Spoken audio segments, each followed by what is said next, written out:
Assalamualaikum warahmatullahi wabarakatuh. Bapak dan Ibu, sobat sehat semua yang saya cintai. Pernahkah Bapak atau Ibu merasakan saat bangun tidur di pagi hari, tengkuk terasa begitu berat dan kaku, siluela salah bantal, padahal posisi tidur sudah benar? Atau mungkin saat sedang asyik berjalan atau beribadah tiba-tiba sendi di jempol kaki atau lutut terasa nyeri, seperti ditusuk jarum, panas, dan berdenyut hebat. Gejala-gejala kecil yang datang silih berganti ini seringkali kita abaikan sebagai penyakit tua biasa. Padahal, itu adalah bisikan peringatan dari tubuh kita bahwa ada sesuatu yang tidak beres di dalam. Di usia senja, seringkali kita memang dihadapkan pada dua musuh bebuyutan yang datangnya seringkali berbarengan dan saling bersekongkol. Yang pertama adalah kolesterol tinggi, si pembunuh senyap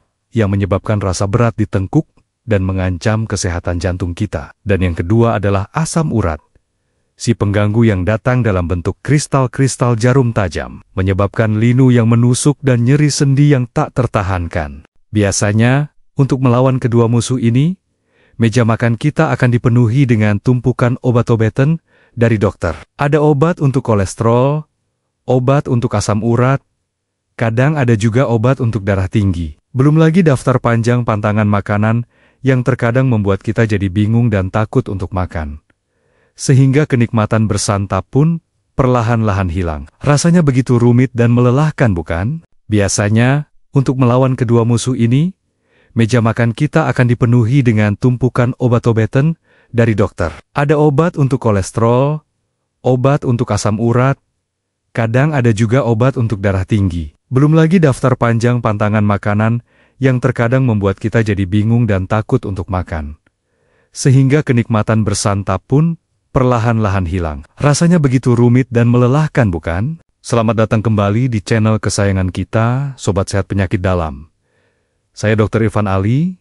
Misi saya hari ini adalah untuk berbagi sebuah resep warisan nenek moyang. Sebuah ilmu titipan leluhur yang ternyata khasiatnya kini semakin diakui oleh ilmu pengetahuan modern. Sebuah resep rebusan ajaib, 3 bahan yang bisa menjadi sahabat baru bagi kesehatan jantung, sendi, dan ginjal kita di masa tua. Maka dari itu, saya memohon kesediaan Bapak dan Ibu untuk menyimak perbincangan kita kali ini sampai tuntas. Informasi ini sangat praktis dan bisa langsung Anda coba di rumah. Mari kita tuliskan komitmen kita bersama di kolom komentar.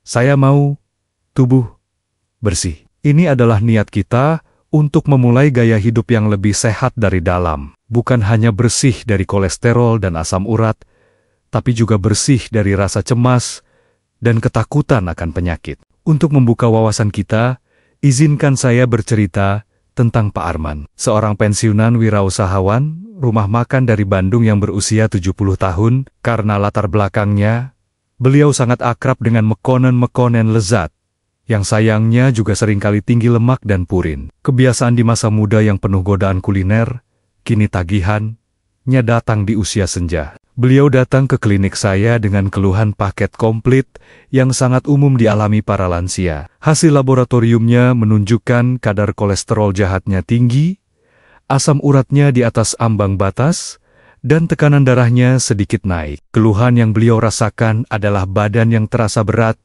lemas, tengkuk yang sering kaku hingga sulit menoleh, serta lutut dan jempol kaki yang seringkali nyeri berdenyut di pagi hari. Dengan nada cemas, beliau berkata, "Dok, badan saya ini rasanya seperti jalanan yang macet total di jam pulang kerja. Semuanya terasa kaku, berat, dan tidak lancar. Rasanya badan ini bukan lagi milik saya, Dok.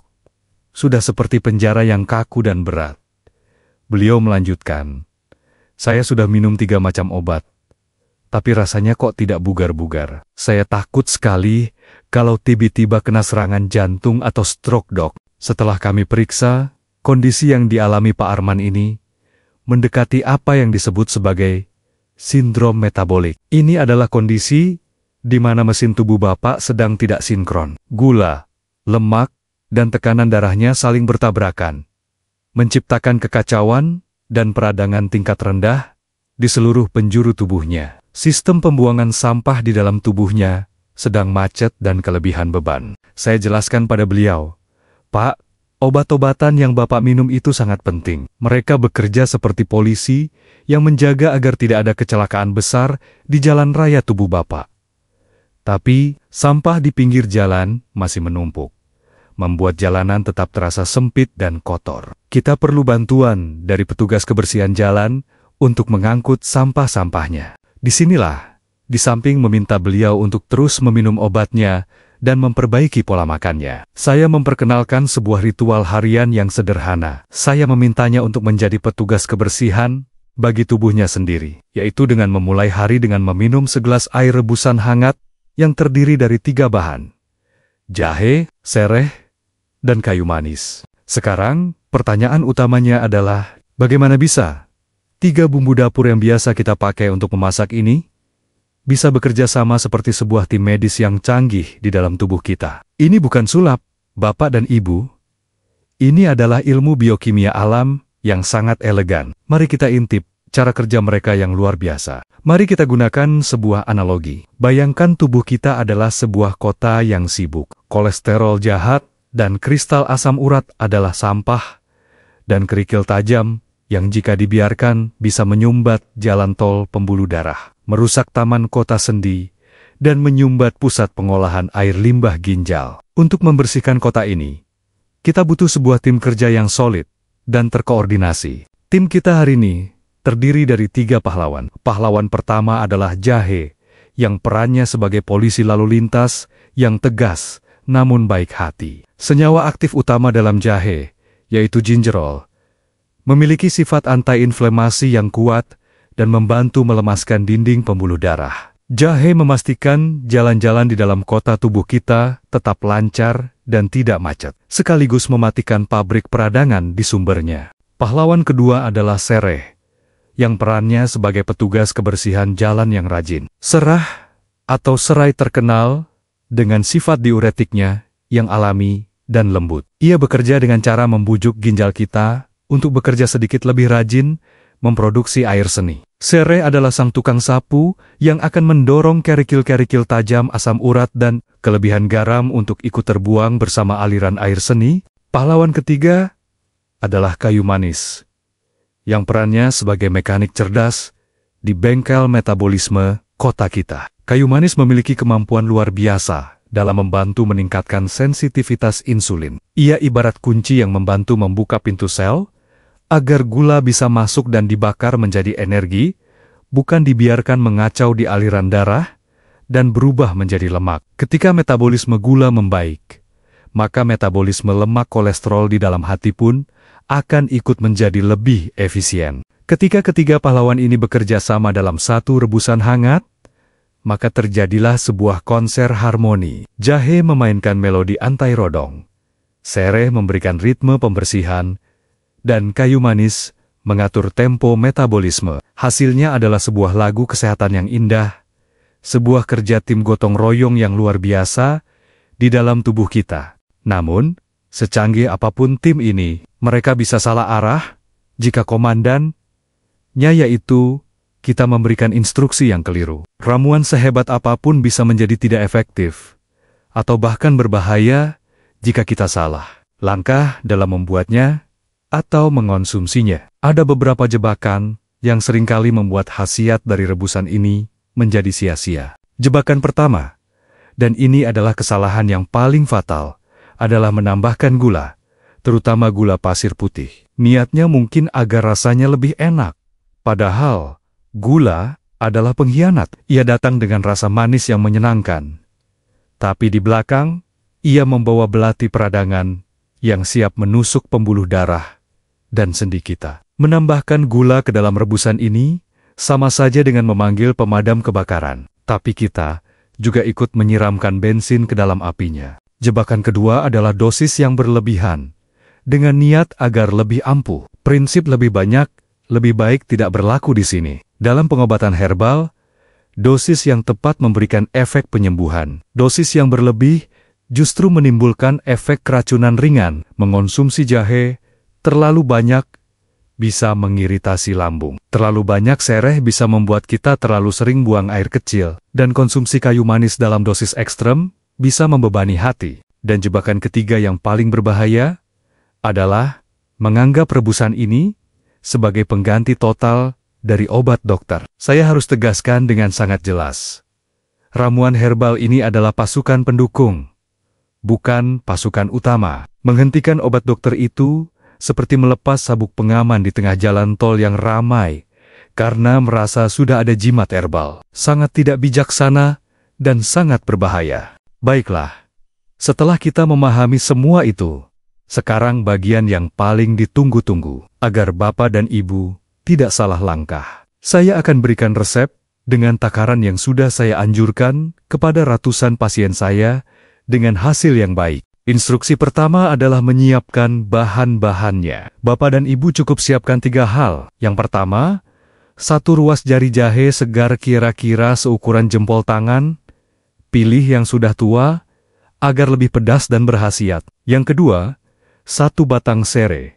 Pilih yang batangnya masih segar dan wangi. Dan yang ketiga, sepotong kecil kayu manis, kira-kira sepanjang 2 hingga 3 cm saja. Instruksi kedua adalah persiapannya. Untuk jahe dan sereh, Bapak dan Ibu tidak perlu mengupas kulitnya. Sebagian besar minyak atsiri dan antioksidan justru berada tepat di bawah kulitnya. Sayang sekali jika dibuang. Cukup cuci bersih keduanya di bawah air mengalir. Setelah itu cukup digeprek atau dimemarkan menggunakan ulekan atau punggung pisau agar retak dan saripatinya bisa keluar. Instruksi ketiga adalah cara merebusnya. Masukkan ketiga bahan yang sudah disiapkan tadi ke dalam sebuah panci. Tambahkan air bersih sebanyak 2 gelas belimbing. Rebuslah dengan api kecil saja. Jangan menggunakan api besar. Tujuannya adalah untuk mengekstrak saripatinya secara perlahan. Proses ini disebut simmering, bukan untuk merebusnya dengan kasar yang bisa merusak senyawa-senyawa halusnya. Cukup panaskan perlahan hingga aromanya yang wangi mulai keluar. Sekitar 10 hingga 15 menit. Instruksi keempat adalah cara meminumnya. Setelah 15 menit, matikan api dan biarkan air rebusan menjadi hangat. Saring airnya ke dalam sebuah gelas. Waktu terbaik untuk meminumnya adalah 1 gelas di pagi hari.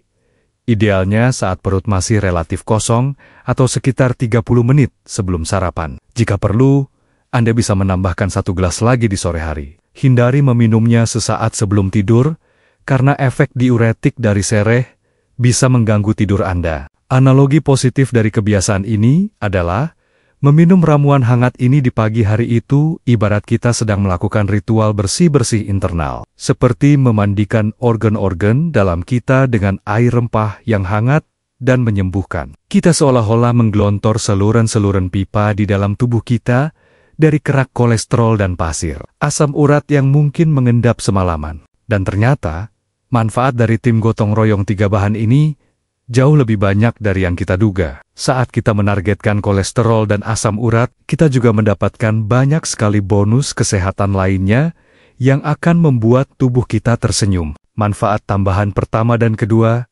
rebusan ini sangat baik untuk menghangatkan tubuh, meredakan gejala masuk angin atau flu ringan, sekaligus melancarkan sistem pencernaan dan mengurangi gas atau rasa kembung berkat jahe dan sereh.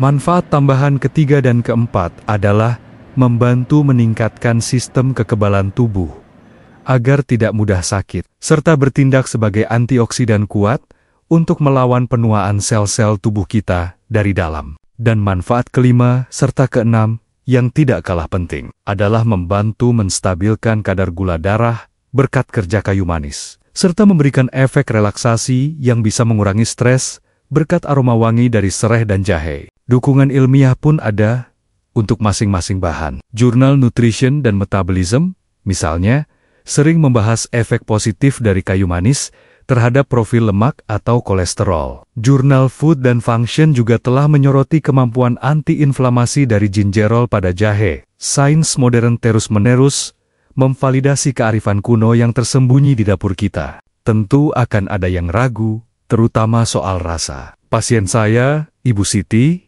awalnya berkata, Rasanya aneh dok, seperti minum bumbu rawon. Lalu saya sarankan, Bu, coba tambahkan 1 sendok teh madu murni, bukan gula ya. Atau beberapa tetes perasan jeruk nipis untuk menyeimbangkan rasanya.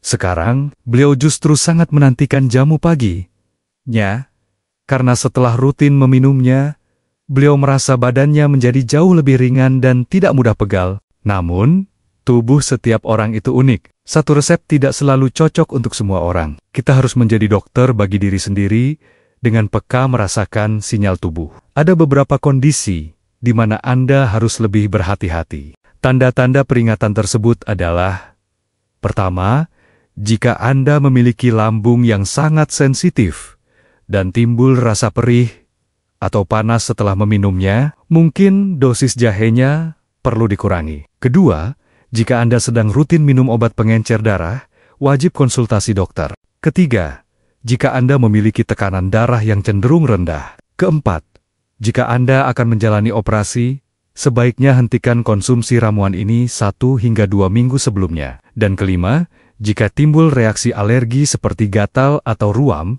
oleh karena itu, prinsip mendengarkan tubuh menjadi sangatlah penting. Jika setelah meminum ramuan ini tubuh Anda terasa nyaman, hangat, dan lebih bugar, maka lanjutkanlah. Namun jika tubuh Anda memberikan sinyal penolakan berupa rasa tidak nyaman, maka jangan dipaksakan. Mungkin ramuan ini tidak cocok untuk Anda, dan itu tidak apa-apa. Kita telah sampai di penghujung perbincangan kita. Pesan kunci yang ingin saya titipkan adalah sebuah perbandingan nilai. Biaya untuk membuat rebusan ini selama 1 minggu penuh mungkin tidak lebih dari harga sebungkus rokok, tapi manfaatnya untuk membersihkan pembuluh darah dan sendi kita dari karat dan kerak yang menumpuk selama bertahan-tahan itu sungguh tidak ternilai harganya. Pilihan kini ada di tangan Bapak dan Ibu.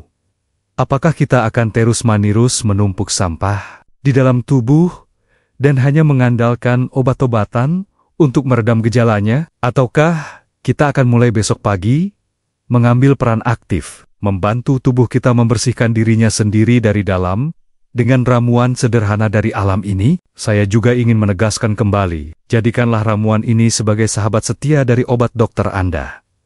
Biarkan mereka bekerja sama, bahu-membahu dari 2 sisi yang berbeda. Herbal bekerja menenangkan dan membersihkan secara perlahan, sementara obat dokter bekerja secara cepat dan terukur pada targetnya. Kombinasi keduanya seringkali memberikan hasil yang terbaik. Ini bukan tentang solusi cepat, melainkan tentang membangun sebuah gaya hidup baru yang lebih sehat. Menjadikan ritual pagi ini sebagai sebuah kebiasaan. Sebuah bentuk rasa syukur dan cinta kita pada tubuh yang telah menemani kita selama puluhan tahun. Sebuah investasi kecil setiap pagi untuk hari tua yang lebih bugar dan berkualitas. Sebagai penutup, saya punya satu permohonan tulus. Di luar sana, banyak sekali orang tua yang bingung dan lelah dengan tumpukan obat. Bagikan video ini sebagai sebuah harapan, sebuah solusi sederhana yang bisa mereka coba. Kirimkan video ini kepada ayah, ibu, atau sahabat Anda. Satu share dari Anda bisa meringankan beban kesehatan seseorang. Jangan lupa untuk menekan tombol like jika informasi ini bermanfaat, dan subscribe agar kita bisa terus belajar bersama. Di video selanjutnya, kami dari Sobat Sehat Penyakit Dalam akan membahas tentang 3 jenis sayuran hijau yang sering kita makan, yang ternyata bisa menjadi musuh tersembunyi bagi para penderita penyakit ginjal. Ingatlah selalu pesan saya, apotek terbaik dan terlengkap sudah disediakan oleh Tuhan di alam sekitar kita. Tugas kita adalah belajar meraciknya dengan ilmu dan rasa syukur. Wassalamualaikum warahmatullahi wabarakatuh.